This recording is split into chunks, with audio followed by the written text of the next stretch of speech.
Welcome to episode 5 of the State Line Fast Break Podcast. I'm your host, Kasey Boone. Alongside me, as always, the great Josh Miller. Here we go. Today we are going to cover some news around the league this week, as always, along with thoughts on the MVP race. And did we see another potential finals preview on Wednesday night between Oklahoma City and Boston? And also, one more thing, did the Jazz just get caught tanking for Cooper Flag? So let's get right into it. Let's hop right into it. 11 straight wins for the Minnesota Timberwolves with Julius Randle in the lineup. They take out your Denver Nuggets, 115-95.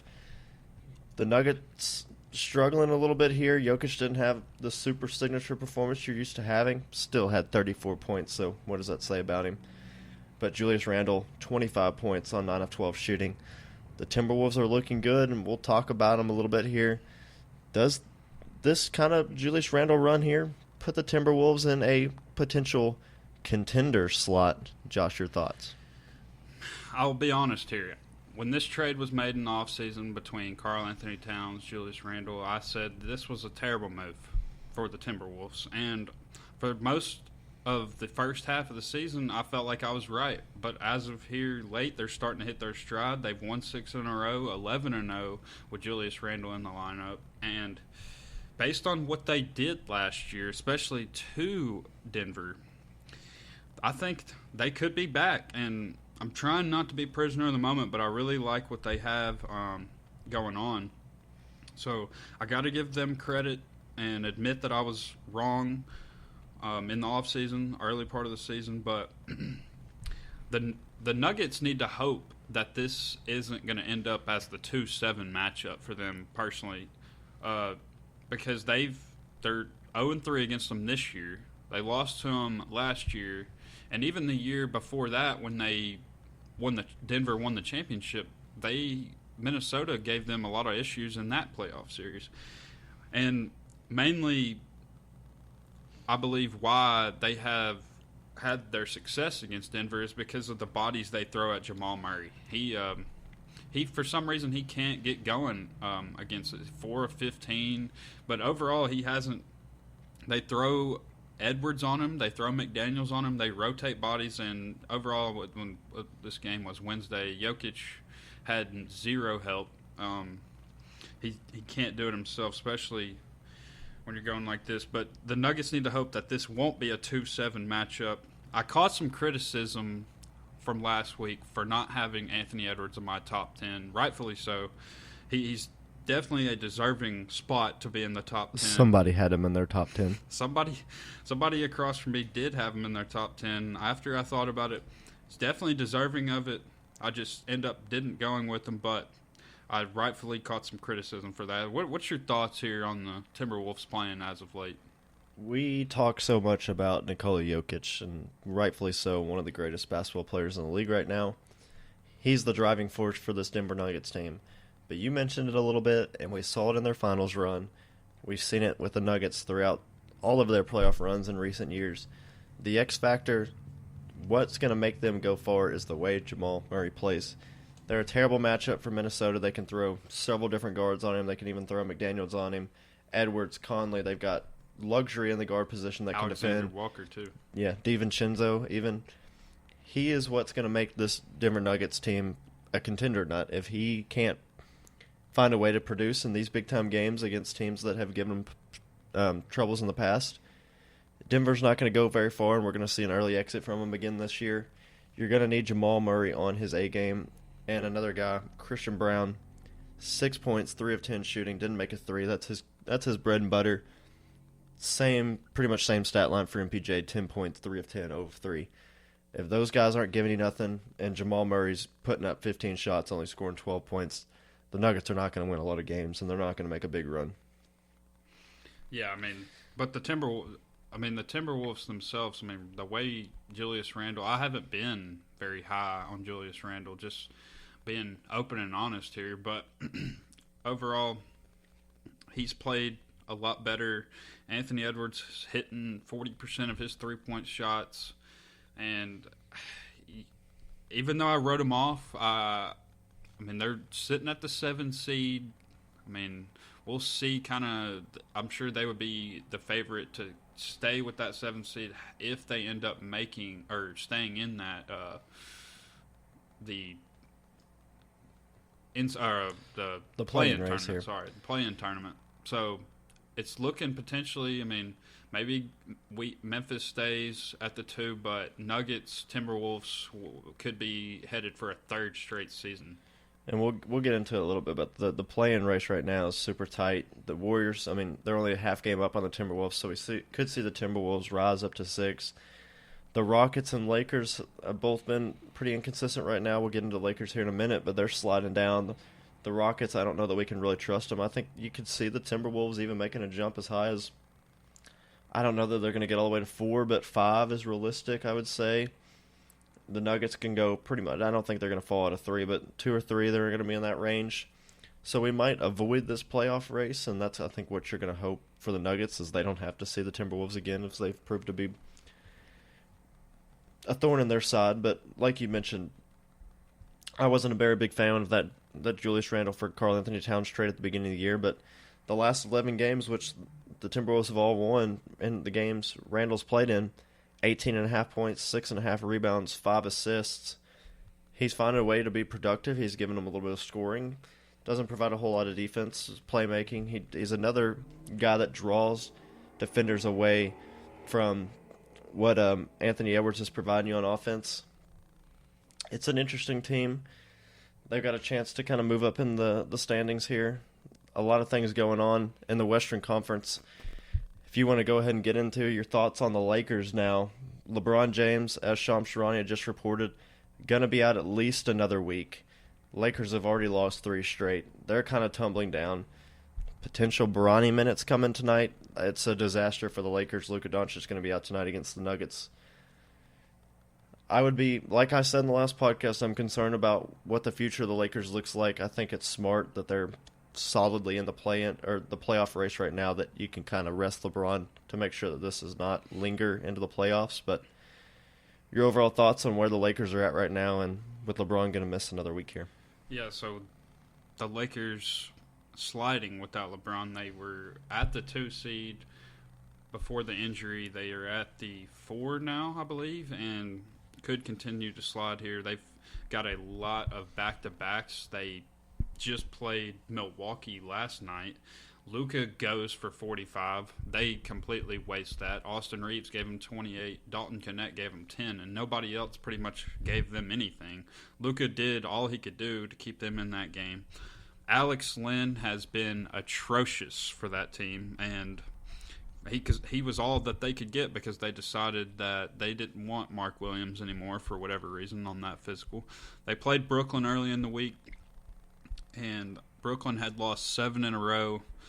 I mean, the Lakers were missing a lot. They were missing LeBron, Rui, Jackson Hayes, and Finney-Smith. But Brooklyn, not a very good team. With the way the Lakers' schedule here is, they needed to kind of win that game. They played Denver tonight, and you mentioned it. Luka's out. They're 15-point underdogs right now, and it's in Denver. And then they have more back-to-backs. They're going to play the Bucks and the Nuggets again next week on a back-to-back again. So I'm curious to see how. I do think that they still have everything in front of them as long as they get everybody back. But this LeBron being out here definitely affects sort of their seeding in the playoffs. And it's going to come down to matchups in the Western Conference playoffs this year. I mean, as it does every year, but as close as it's been between these teams from 2 to 10, every game is so important. And then LeBron's missing these games, and you also have Rui. I'm not sure on Rui Hachimura. They really need him back. The Lakers are a team that they're going to need everyone healthy in order to make a run. They can't have even their 4th or 5th best player out, considering their depth here, and they have no center. Alex, Lakers fans have really not appreciated the way his game has been, how he's been playing for them. But what could you expect? I mean, they got him off the streets, old center who can't move very well. But if I was a Lakers fan, they know they have everything in front of them, but they really need to watch out because they could get themselves in a bad matchup potentially in the first round. A real concern for me, like the third quarters for the Lakers these last few weeks. We talked about it last week. They had a third quarter where they had more turnovers than field goals. The other night against the Bucks, they got outscored 28-14, just not putting up any offensive production coming out of halftime. Redick and his staff have got to find a way to make adjustments and counter adjustments that these other staffs are making. You got to like that Luka Doncic had his first true signature game as a Lakers, scoring 45. Like you talked about, there's a lot of concerns. The big guy situation right now is just god-awful. I mean, Alex Len is putrid to watch. Like, I can't even stand to look at him on the court. He's just a big, tall figure who's getting in the way like a tree in the middle of a golf fairway. Like, it just doesn't make a whole lot of sense. Need Jackson Hayes to get back in there. You can go small, but they've proven that they can get kind of abused on the boards and down low. That it's just not a very good recipe for success right now. You lost your primary playmaker in LeBron James. I would be very concerned about where the Lakers are at right now. They're going to probably drop in the standings. I would hope, I mean, if you're a Lakers fan, you'd hope that they don't drop out of that 4 seed at least to keep that home court advantage at least in the first round. But, I mean, we were talking about the Lakers as a 2 seed just a week ago. Full healthy LeBron, fully healthy Luka, fully healthy Jackson Hayes, and now we're turning around. They've lost several straight here, and I don't know that it's going to get much better with the Nuggets tonight. So we could be talking about the Lakers in a whole different story come this time next week when we're doing another podcast, because they've got the Nuggets twice in that span. They've got the Suns, who are still playoff hungry. The Bucks again. I mean, that's going to be a really tough matchup. So it could get pretty sensitive there in the land of the Lakers come this time next week. So to talk about a team that is usually always in the conversations this time of year, but not so much this year, the Miami Heat team isn't very good. They're pretty much irrelevant now. No one talks about them. I want to talk about what Terry Rozier has not giving them. Many people speculating on his point shaving because of how bad some of his performances are. They went and traded for him, I believe it was last year, or maybe the year before. I believe it was last year. He's only giving them 11 points, 3 rebounds, and 2 assists this year from a starting point guard. And they really needed a lot from him. You'd move on from Jimmy Butler. Jaime Jaquez, going back to that the finals run they had against Denver, he has not taken that next step that I thought he would potentially make. They do have some pieces. I mean, Bam, Khalil Ware, I really like those guys. I'm curious to see what your thoughts are on what they're going to do this offseason. They got Nikola Jovic, and he's injured. But I was brainstorming this week. I could see them potentially maybe getting in the Kevin Durant sweepstakes, maybe a Devin Booker, although Devin seems like he wants to stay based on the reports this week.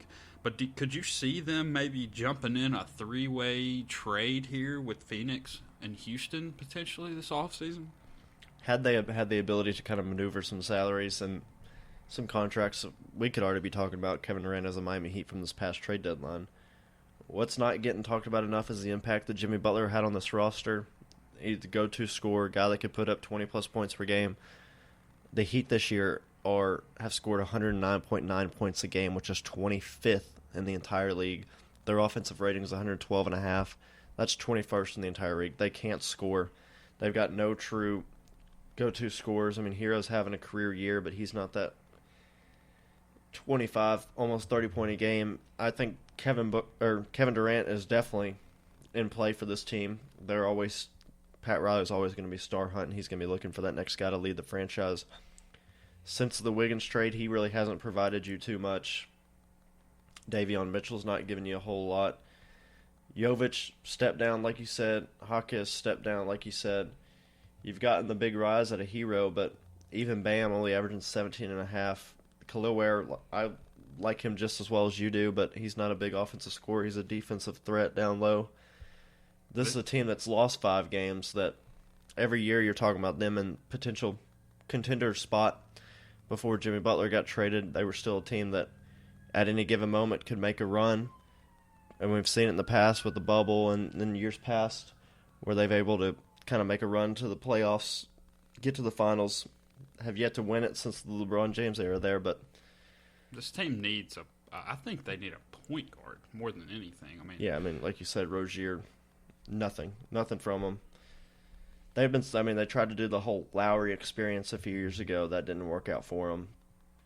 They just don't have much in that department. They don't have somebody to orchestrate the offense, and they really don't have that true perimeter guy that a lot of teams in the league have nowadays either. It's a team that I'm super concerned about and have no idea the direction they're going to go come in this offseason. So let's talk about the game Wednesday night, the big ESPN 7:30 tip between the the Oklahoma City Thunder and the Boston Celtics. And it's the favorite, according to Vegas odds, that's the most likely finals matchup right now with the way things are headed. The Oklahoma City go on the road without one of their all-stars in Jalen Williams and beat Boston. And Shai Gilgeous, I believe he had 34 in that game. It seemed like no one could defend him. Jaylen Brown, Jason Tatum didn't play great. Chet Holmgren really bounced back after his one of his worst performances against Denver on their second night of the back-to-back where they split.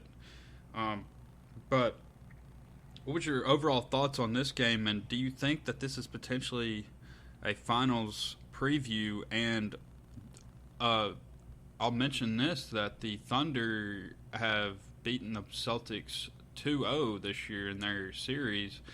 I mean, I kind of like the way the Thunder match up with Boston overall. I mean, they have the depth. They have better depth. They have better depth than Boston, simple as that. But they have the wing bodies that can sort of defend them, maybe in a 7-game series. This was the exact type of performance out of the Thunder that I was looking for. This was the game that proved to me that they can be a legit championship team. And I'll tell you why. They haven't had this level of performance from a big guy all year. They finally have Chet Holmgren back. 23 and 15, efficient shooting, impacts the game on the defensive end, positive plus minus. He was very impactful in this type of game. A forced down low, they were able to kind of, and we'll see. I mean, Boston again, we got to say, they didn't have Porzingis, which is going to be, if this is a finals match, is going to be a big challenge for Holmgren, and that's going to be something that when we're previewing the finals, that's going to be a matchup that I want to look at. Those two big guys, how does that match up? Who gains the advantage? For Boston, Al Horford, you don't want Al Horford shooting 12 three-point attempts in a game. And I get he made 6 of them, but that's just not the guy that you want taking those shots. That's hit most of those in the first quarter. So that's a concern for me. I mean, you have other guys that are shooters and scorers on your roster. You want Al Horford doing the little things. Him jacking up 12 threes is not ideal. Again, even OKC still had a few guys out, but Hartenstein and Holmgren, they gave you the production that they haven't had all year from the big guys, and they're still 54 and 12. It just shows you how deep, how talented this roster is. This was the signature performance that I needed to see to prove to me that this is a championship team. This is the team that is the team to beat in the West, and it fully cements my thought that they are the favorite out West and the favorite to be playing in the NBA Finals going into June.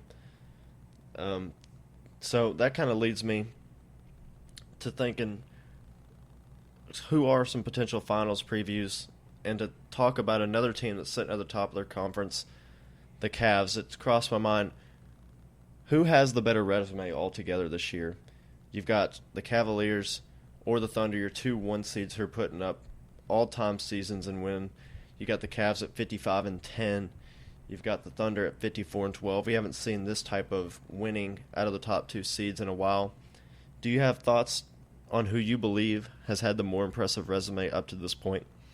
So I'm going to focus more on Oklahoma City. I think they have been more impressive for a number of reasons that I'm going to list out here. So they're in the harder conference, in my opinion. The West is much deeper than the East, and yet they're still miles ahead. How many games ahead did they sit? They're ahead of 12 games ahead of the 2 seed right now. And we're Memphis Grizzlies. We're currently the 2 seed, and they have beaten us almost every time. So, they are by far the best team in the West. Whereas in the East, you can still have the debate: is Boston better? And a lot of people would still take Boston right now, including me. But I would pick Oklahoma City. I mean, they have had injuries galore this year. Chet Holmgren has only played in 21 games this year. Hartenstein missed a lot of the early part of the season, and he's only played in 45 games this year. According to everyone, and we're going to talk about this in just a minute, and according to just about everyone, they have the MVP on their team. And, I mean, he's deserving of the MVP. They're fourth in offensive efficiency, but they have the first-ranked defense. They lead in almost every single defensive category. They go on the road and beat Boston. I understand, no Porzingis, but no Jalen Williams in this matchup. And when I look at it, who's got more to lose going forward, I believe this team, Oklahoma City, they need to go get to the finals this year. And Cleveland, I would give them a little bit of a pass. But in my opinion, I'd say, with the reasons that I've listed out, I'd say Oklahoma City would be the best team in basketball currently as far as regular season, how impressive they've been. Now, would I pick them to win the finals? Maybe. I mean, I'm going to stick with Boston but I really like how they match up with Boston. But to answer your question, I'm going to lean with Oklahoma City. Yeah, I'm going to go with the Cleveland Cavaliers. Last year was a team that finished 48-34, fourth in the conference under J.B. Bickerstaff. They were 20th in points a game at 112. They were 18th in offensive rating at 115. This was a team that won the conference against Orlando Magic in the first round, 4-3. Kind of struggled. It was back and forth, and then just got walloped by the Celtics in the second. But coming into this year, they were expected to win 52 games. Through 65 games, they're already sitting at 55 wins. They're up on Boston, the previous champion, by 8.5, and up by the Knicks by 13 games. Point differential right now is sitting at 11. They currently have won 15 straight games. 15 straight games for the Cleveland Cavaliers. Under Kenny Atkinson this year, they have gone from those point totals to now first in points per game at 122, first in offensive rating at 122.5. They're fifth in defensive rating at 111. The overall net rating is second in the league at 11.3. This team, just up and down, is the best team right now in basketball. 15 straight wins. You can't say enough about what they are doing under head coach Kenny Atkinson in his first year. To me, they don't have the MVP. They're doing it via their depth and what they're kind of providing. You see Donovan Mitchell being the primary scorer. They got the odds-on favorite for Defensive Player of the Year. I love the trade that they've gotten for DeAndre Hunter. He's averaging 14 points of a game there. Ty Jerome, a guy that nobody had talked about until this year, is averaging 12 for him, shooting 50% from the field. He's been a guy that has been huge for the development of this team. They still got Isaac Okoro. I find it hard not to view this team as more impressive considering what they did last year to what they did this year. The Thunder were still the first-place team in the league last year in terms of record in the West. Again, first this year. So they haven't had the jump that the Cavs have had. I will, to your credit, the Thunder, they've done a lot of their winning this year without their two big guys. Hartenstein and Holmgren have missed a bulk of the year. They do have the MVP. They are up on the 2 seed by more games. But just what the Cavs have done has been extremely impressive to me. They've likely got the Defensive Player of the Year. They've likely got the Coach of the Year. I mean, they are competing against Boston, the previous champion, for that number one seed and are all over them. I think the Cavs right now, to me, are the most impressive team. Yeah, I mean, I think you can really go either way with that. I mean, both of them have been just putting up historic seasons, and I believe in both of us, everyone in the NBA world thought these would be two of the better teams in the league, but man, have they been flat out impressive. In the Cavs, man, they are putting winning streaks, and I'm sure they'll get another one against my Memphis Grizzlies tonight. But I now have this platform. I have some thoughts on the Most Valuable Player Award, and I'm going to be honest, this conversation pisses me off because I listen to these shows on ESPN, listen to these shows on Fox all day long. I want to hear what these people have to say about these because some of these people on TV are the ones that have the votes. And I think it's obvious that voter fatigue is heavily sat in this year, which I'm not going to be sort of a hypocrite here because voter fatigue has happened in the NBA and even the NFL, mainly the NBA, though, for so many years. I mean, obviously Michael Jordan could definitely have more than 5 MVPs. You could definitely argue LeBron James should have more than 4 MVPs. Nope. Well, you definitely could. But, I mean, I don't want to take anything away from Shai Gilgeous because he has been flat out unbelievable this year. Lead the league in scoring. I mean, we talked about this last episode, and I mean every episode. Shai Gilgeous-Alexander. You can't talk about the NBA this year without talking about how good he's been, how he's led his team. But for Stephen A. Smith, for Kendrick Perkins, these people to come out with maybe a month or more than a month left in the season and say that Jokic can do nothing. There's nothing he can do the rest of the year to get their vote for MVP. I think that's flat out ridiculous. And Kendrick Perkins if he listened to this podcast, he wouldn't be very happy with how we've talked about him. But I'm going to add to it. He has never voted for Nikola Jokic one time, and he's admitted to so.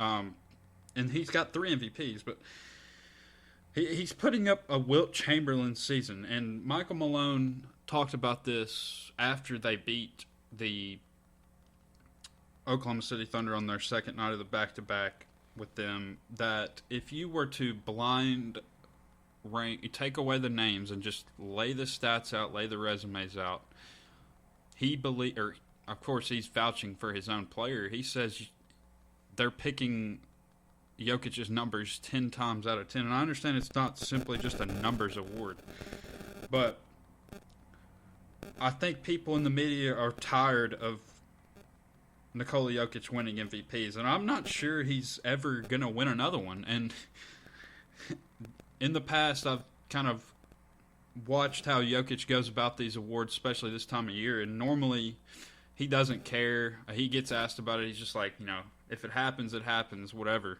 and I'll be thankful for it. But he has came out and I'm quoting him here. He says, "I'm playing the best of my career." He has never sort of gave himself credit for something like that before. I mean, he says if Shai wins it, he's very deserving.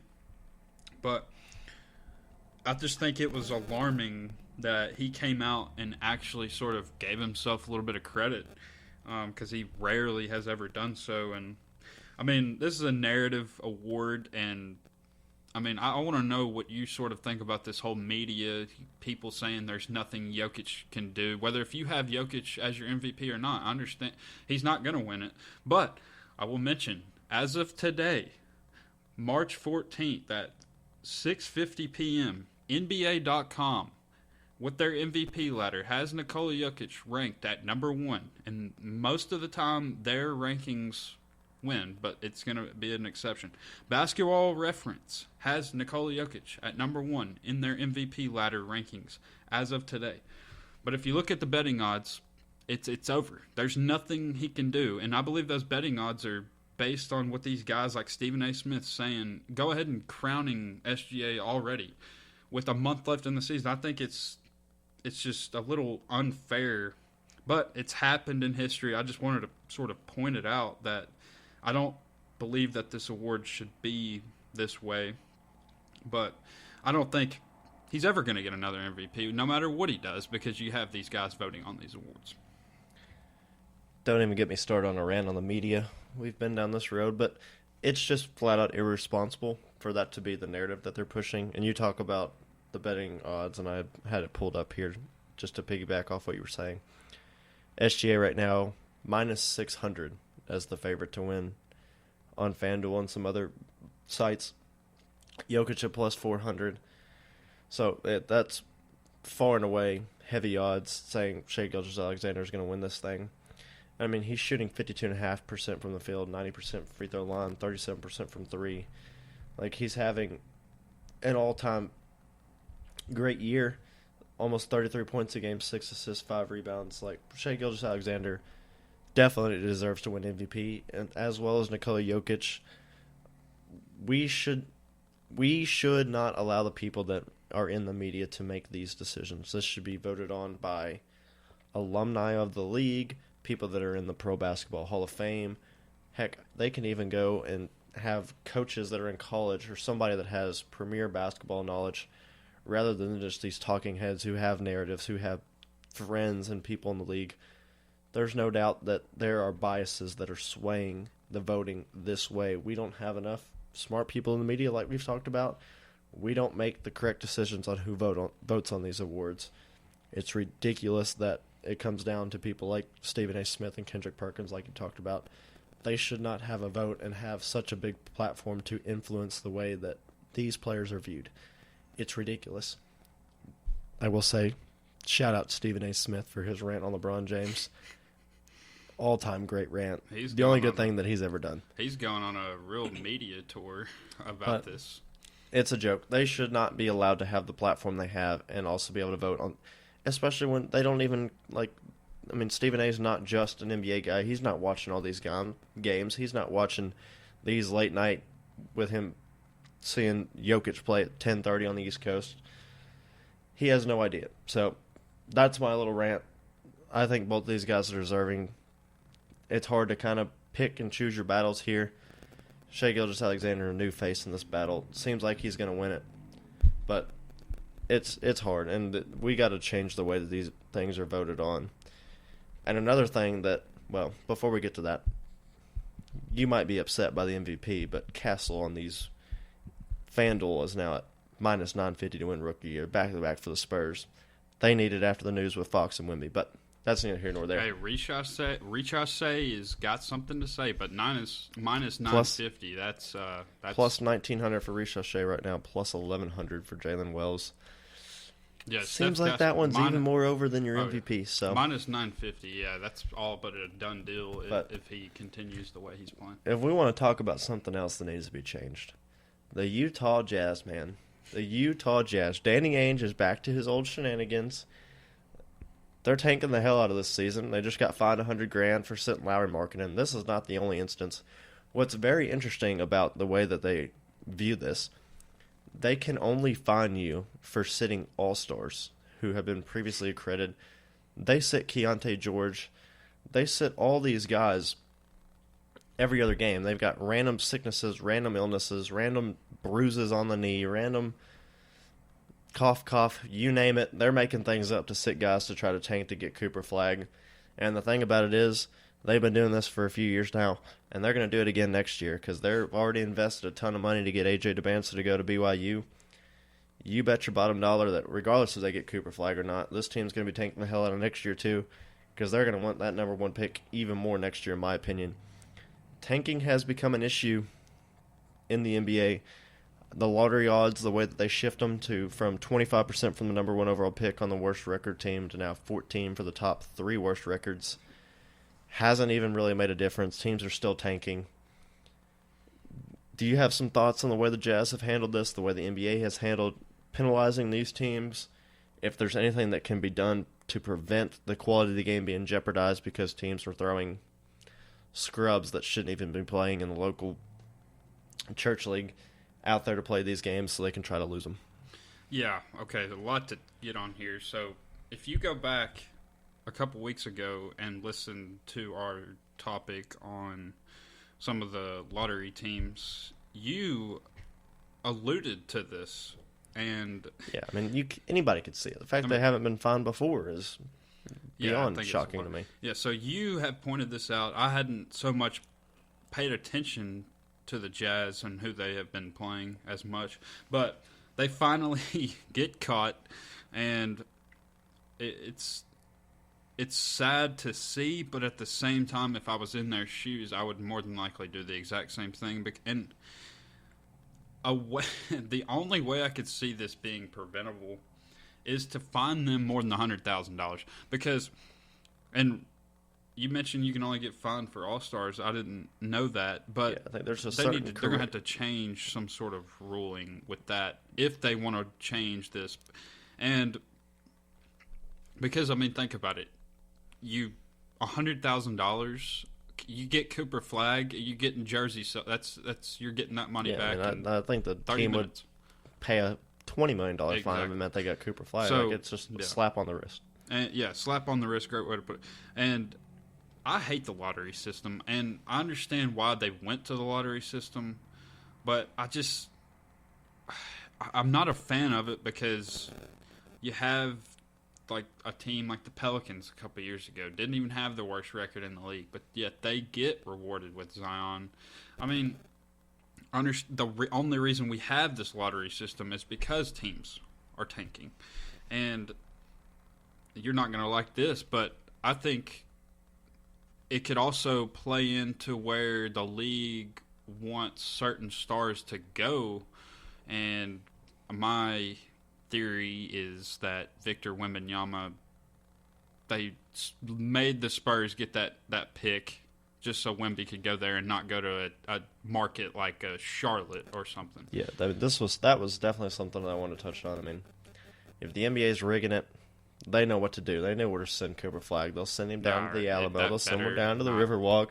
Let him get on several boat parades with Victor Wembanyama over the next 7 years. But one big thing they need to change with the lottery system: why is it in an enclosed room? Why can't we see them? Yeah. We used to be able to see these ping pong balls be pulled out of the machine.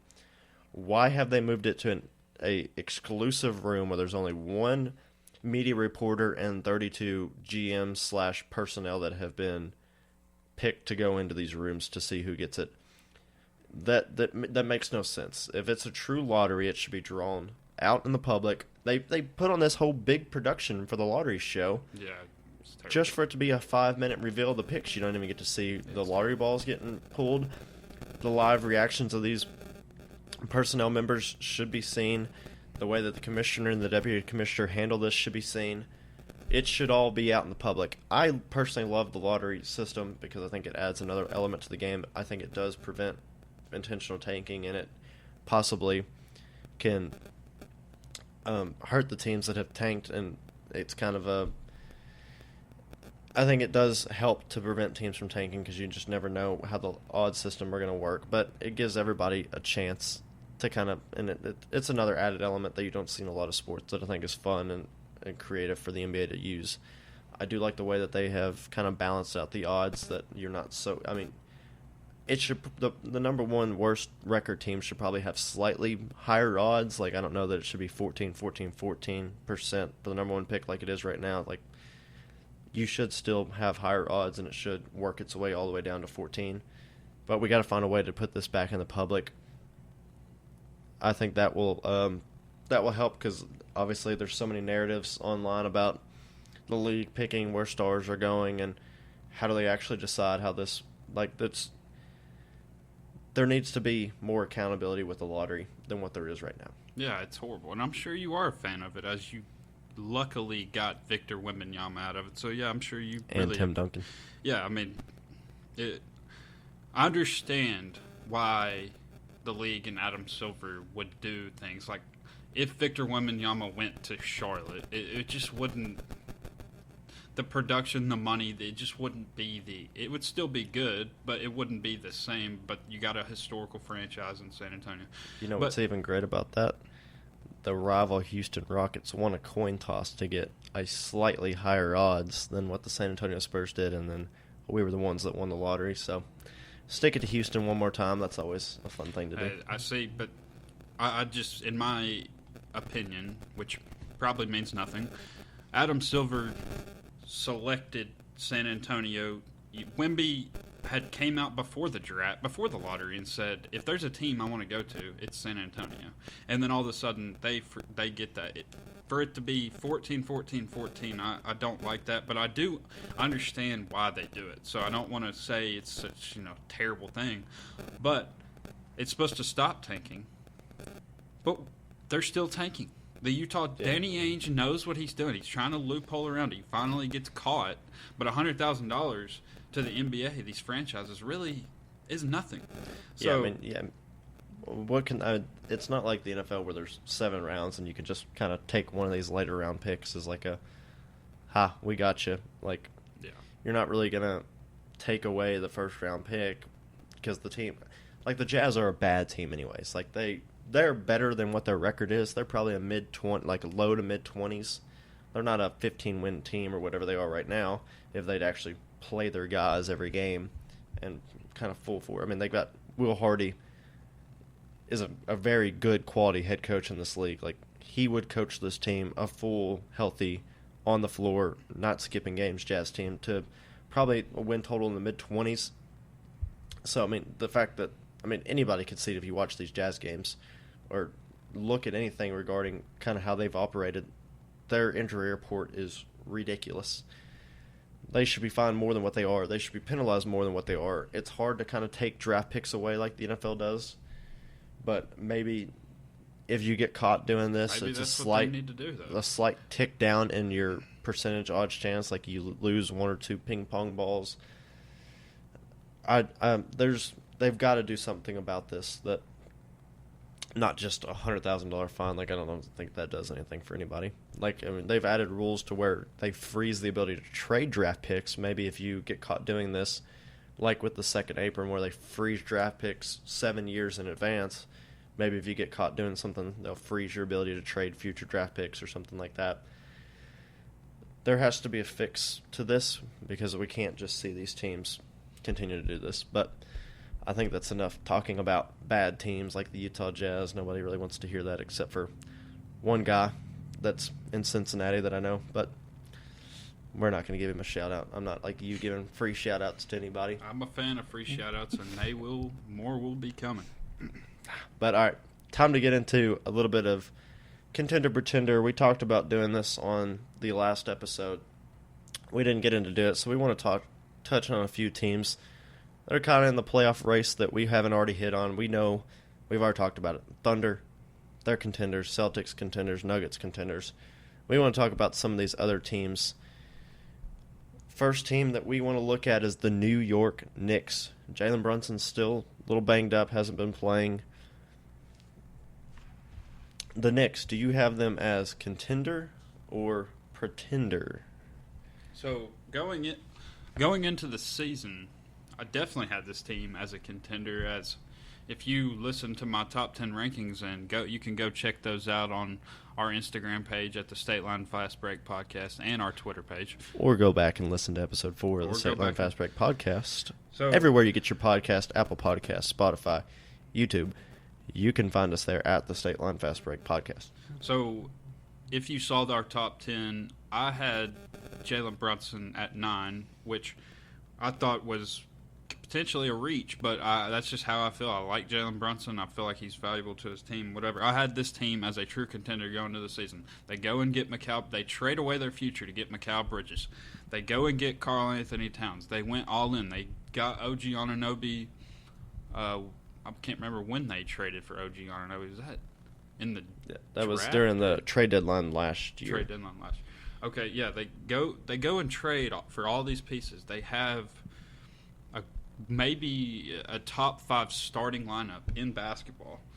But based on their record against the top seeds, and everyone's sort of touched on this, but they haven't beat any true contenders this year, it seems like. And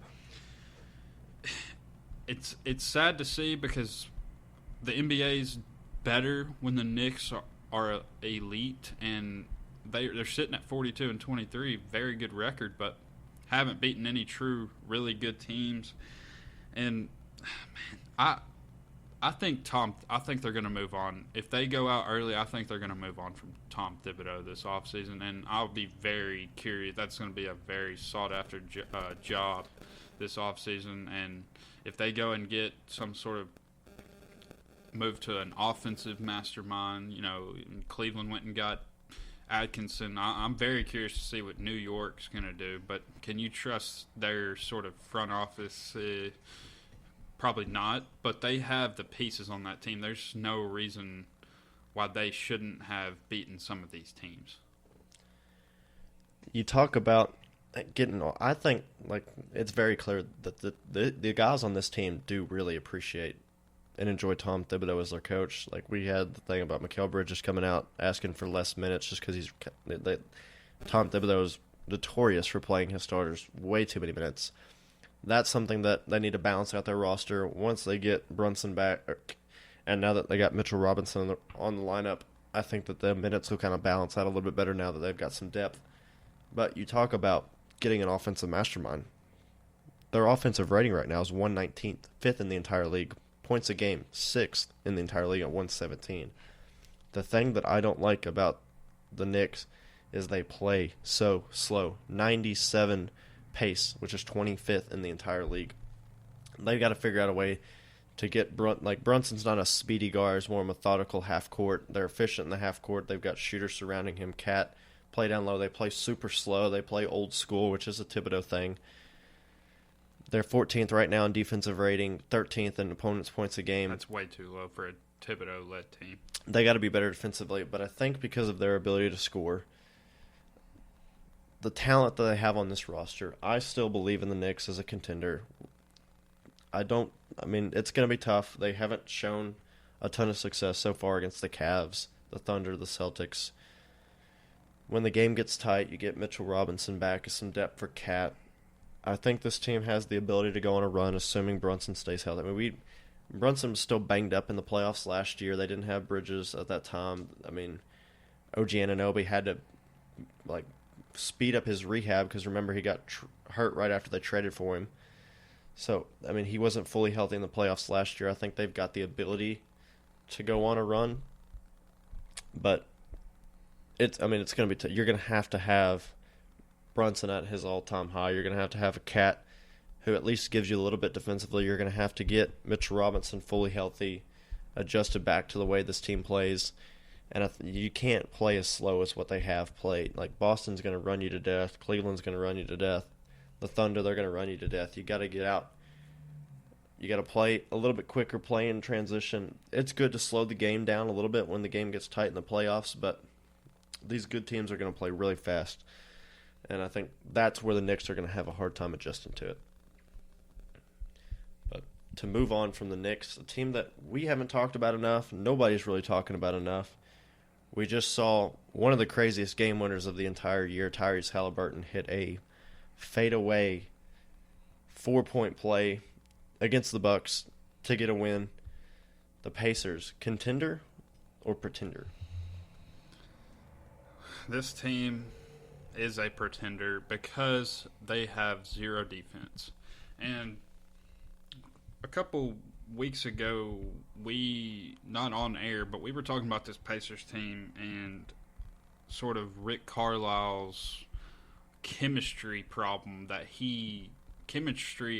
that he's having to deal with. If you go and look at their roster, they are filled with guys. They might play more players than almost any team in basketball, which is a luxury, but at the same time, you have to figure out which kind of guys are going to be on. They've had guys in and out.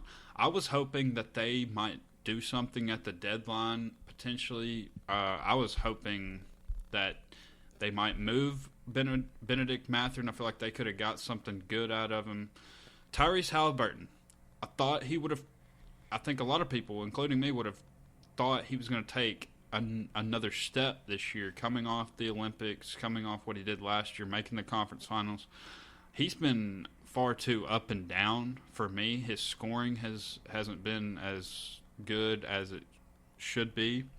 Obviously still a top 5 passer in basketball, but this team is constructed weird, but they have a lot of talent on that team. And their offense, they can run with anybody. They can score with anybody. And we saw that last year. I mean, they end up beating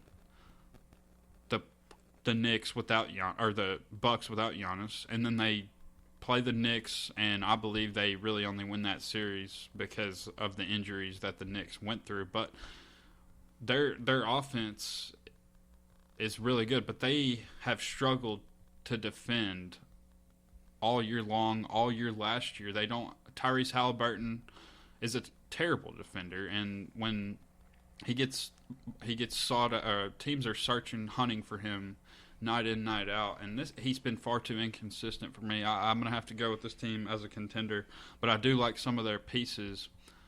I really don't know what their future holds. They're sitting at 5th. They play Milwaukee again next week. That's going to be an interesting game to see who's going to sit with that 4 spot. You got Detroit sitting down there. You got Milwaukee, Pacers all fighting right there for that spot. So we'll see what happens, but I'm going to lean pretender, but simply because of their defense. And what do you think of Rick Carlisle? How would you sort of coach this team, man? Yeah, I'm with you. They're a pretender. Offense, like you said, they were historic rates of offense last year. Like, we talk about pace with the Knicks. Like, this team up and down the court last year. This year has not been as good. They're 10 points per game, offensive rating 9th. But they're 20 in opponent points per game. Like, they can't guard anybody. They don't. That's not a team that's notorious been very good on defense the last several years. They're a pretender. I like their staff. I think Rick Carlisle is a good coach. I think Jim Boylan's a good assistant coach with Lloyd Pierce. Like, those are some guys that have had head coaching experience that provide you a really quality, experienced staff. But just like you said, Tyrese Halliburton, 18.5 points a game, 9 assists. He's down this year, shooting 46% from the field. Just hasn't been the same really since midway through last year.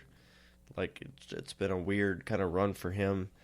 They get the big win over the Bucks, but the 3 previous games before that, you lose to the Bulls and you lose back-to-back games to the Hawks. Like, it's just not a team that's... I think it's a fun team to watch. Like, they got Aaron Nesmith, Nembhard, Mathurin. Those are all 3 really fun wing guys that fly around the court. They jack up threes. They score points. They're a feisty team. They're not afraid to get in your face. Siakam, Halliburton, 2 well-known guys. They've got some pedigree with that. TJ McConnell's one of the funnest players to watch in the league. I love TJ McConnell, man. That dude is a energy machine. Like, this team, one of the most fun teams, a league pass darling team. But they're not a team that you take super seriously when it comes to the hierarchy of the Eastern Conference.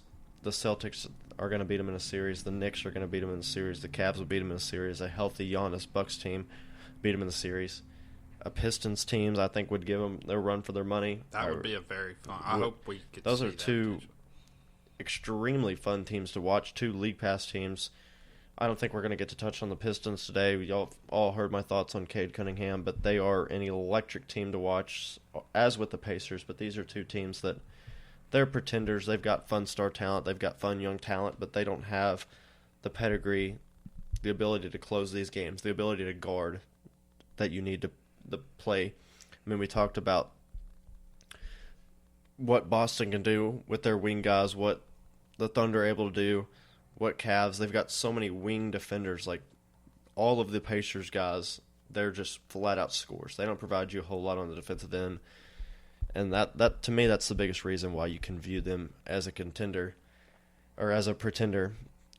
And they're going to play they actually just beat a team in the Western Conference, your Memphis Grizzlies, who are playing the Cavaliers, who we have set as a clear contender. The Grizzlies, John Morant, Jaren Jackson Jr., Zach Edey, Jalen Wells, Scottie Pippen Jr., Luke Kennard scored 30 points the other night. Do you think your Memphis Grizzlies, I mean, are you a Memphis Grizzlies fan or a Nuggets fan? I can't ever tell with the way you talk about Jokic, but your Grizzlies, Contender or pretender? Well, to address that, I definitely am a Memphis Grizzlies fan, although the reason they aren't talked about as much, which is sort of weird as we're sitting at the 2 seed, is we're pretenders. I hate to say this. I don't even want to talk about this. Can we move on? Because it's hard to talk about because we're such a interesting, fun, young team, but we're led by our star player who has been playing very well, playing very good basketball here as of late here at Ja Morant. But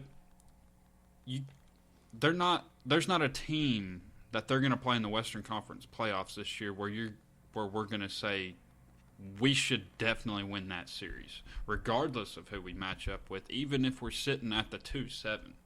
You play Minnesota. I mean, people might. I would pick us, but it's like we're not fully expected to win that based on the circumstances. Jaren Jackson's out. He will be back soon. We have the best bench production in basketball this year, and that's even given Cleveland's bench and Oklahoma City's bench and the Pacers' bench. But our defense has been atrocious this year, and the Memphis Grizzlies, we've been a defensive team, but not anymore. And we are second in offense this year to the Cleveland Cavaliers. We're the only team in basketball to score 100 points in each game this year, which is a good feat, but I don't trust us going forward in the playoffs. Ja Morant, injuries, off the court stuff. Hopefully we're past it. Can he stay healthy? He's got some sort of nagging shoulder injury that he claims that he shouldn't be playing on it, but he's playing through it. It's just a mess, but we're winning basketball games. We struggle against these contenders. We're about to play Cleveland. We're going to lose that game. We can't defend them. But we can score with anybody. We have a lot of young talent, but overall, it's sad to say, but I don't see us doing anything in the West. I'm just going to be honest. I could sit on here and be like Kasey and be biased and lie, but no, we're not doing anything in the Western Conference playoffs. And maybe I'll change my mind when we get closer to that, and I'll pick us to win a series. But y'all could probably read through my pick potentially. We'll see, but we're a pretender. It's sad, but I don't like that shot. I don't have any bias whatsoever on this podcast. But anyways, Memphis Grizzlies, they're so close. They're so close to being a contender. I wish they made a move. We had Kevin Durant. He didn't want to come.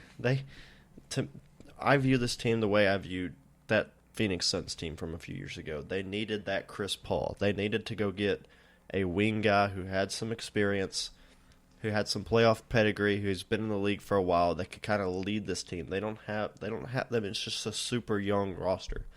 They don't have that guy that can kind of lead them and guide them to where they need to go. You talked about it. They're second in points a game. They're sixth in offensive rating, ninth in defensive rating. They're first in pace. They've got all the metrics that you would want and look at and say, this team has the capabilities to be a true contender. But there's something lacking with them. They don't have the ability to close out big games. Their star player is one of the most inefficient players in all of basketball. Ja Morant, only 43% from the field, 29% from three. Not super efficient. Again, like you mentioned, you don't know whether he's going to be on the court from game to game. He's only played 42 games so far this year out of their 66, so that's a concern. You don't know if he's going to be on the court healthy, and when he's on the court, if he's going to be playing at the level that you need Ja Morant to play at. They don't have any true veteran leadership. Marcus Smart's not the type of guy that I would want to be your leader, but he's only played 19 games anyway, so he's not on the court all year. We shipped him off to Washington for that's right. Marvin Bagley.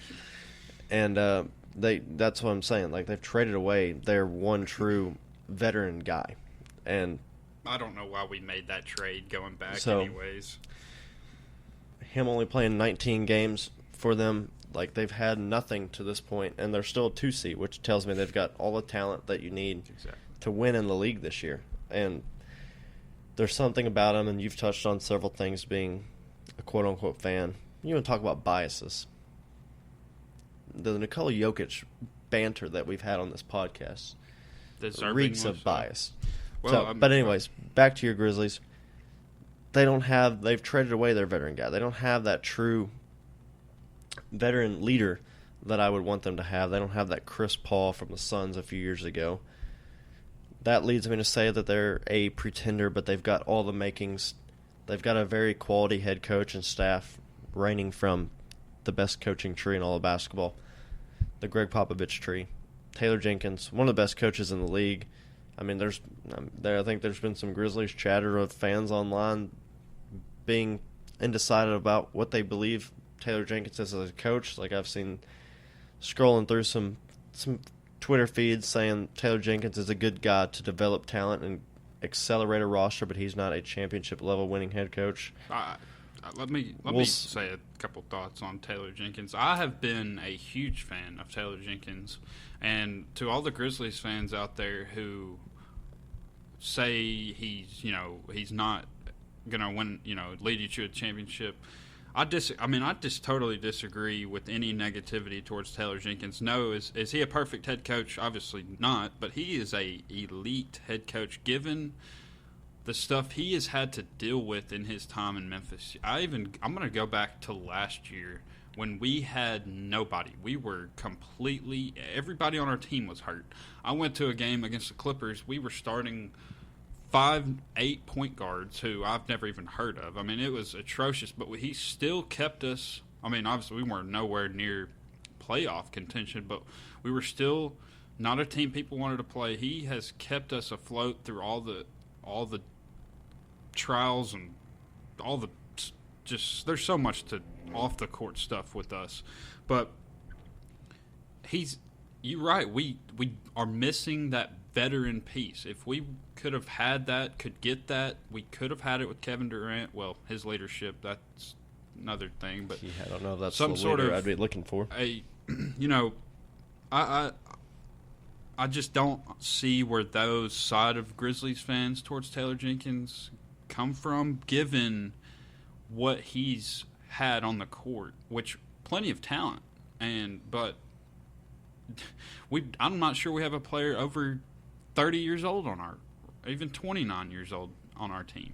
So, yeah, I'm with you there. It's a team that has all the making, all the talent. They're just lacking that go-to veteran guy, and I think that's just kind of what it boils down to with the Grizzlies. But we'll see. They've got a big one tonight as we're recording this on Friday night against the Cleveland Cavaliers. A couple big games that we're kind of looking at. The Lakers-Nuggets. The Lakers aren't going to have Luka Doncic or LeBron James, so that's kind of a nothing burger. We're going to probably see the Nuggets run away with that one early. Cavs-Grizzlies, as we talked about. So, I mean, Knicks-Warriors I'm going to be very interested in Saturday. That's a big-time game. But it was another interesting week. Not a whole lot newsworthy. We had some teams we kind of wanted to look at based on the way that they've been playing recently. It's going to kind of be slow news cycle kind of moving forward as we get down towards the end of this playoff. We'll be able to kind of touch on next week's episode on the play-in races, where we're at in some of these close, tight seating, and we're going to be able to take a look at a little bit more of these lottery teams. We're going to have conference tournaments in college basketball wrap up. We just had Cooper Flag go down with an injury, so to be interested to see kind of where Duke ends up, and we'll kind of start taking a look as we wind down the season of some of these guys coming up. The NCAA tournament, we'll get a good look at the prospects that can be drafted in next year's draft. But are there anything that you're specifically looking forward to the rest of season or this week? Well, big time Monday night matchup that I'm definitely going to be tuned in for, that I'll be able to stay up for, is this Nuggets Warriors game. That, with the way they are 13-1, they're playing their best basketball. I'm very curious to see, because Nikola Jokic has always given the Warriors fits. I think that's going to be a big time matchup and definitely going to affect seeding. But you're right. I'm curious to see some of these guys. Duke's got a number of guys that could be coming out for the draft. I mean, pretty much their entire starting lineup's going to be draft worthy. I mean, the couple guys on Florida, Alex Condon, I'm very curious to see. I've been extremely impressed, and he's sort of moving up some of the draft late first round. I like his potential. We'll see what he can do in the tournament. But overall, March Madness, great time of year. Just basketball is the premier thing going on. It's a beautiful thing to see.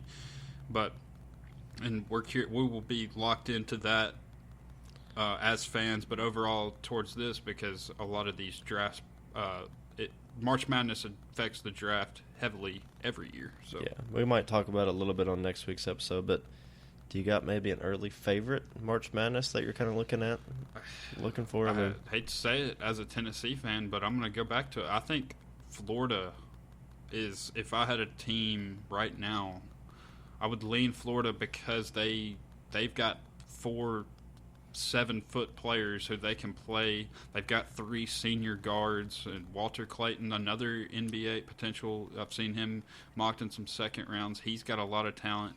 But Florida would be my favorite right now, based on their construction, their coaching staff. They have been unbelievable this year. So that's who I would pick as of today. You know, an interesting stat, the average age of the starting lineup for Auburn is older than the average age of the starting lineup for the number 1 seed in the Western Conference, the Oklahoma City Thunder. It's ridiculous. So, I mean, it's a team that old should just dominate through college basketball, which they have most of the year. But a team we're kind of watching right now, St. John's, I'd love to see what they do in the tournament. Love to see Rick Pitino go on one more run. The Godfather. Great basketball coach. Would be a fun one. The tournament's going to be fun. I mean, we veered off a little bit from the NBA here at the end of the podcast, but college basketball, March Madness is a fun time to be a sports fan and a basketball fan. So I thought it was important to touch on it a little bit, and maybe in the next episode we'll give you a little glimpse of kind of our March Madness previews maybe. But I think that's going to do it for today's episode. Again, we appreciate all the feedback, all the support. We got a lot of feedback on our top 10, some LeBron James fandom really attacked me, but I gave it right back to him. We've had some people talk about Ant, as you mentioned, but keep leaving us support, keep talking about the NBA, keep leaving us who your top 10 players are. Check us out, Apple Podcasts, Spotify, YouTube, Instagram, Twitter, at the State Line Fast Break Podcast. This has been episode 5, and we appreciate y'all listening, and we'll see you next week.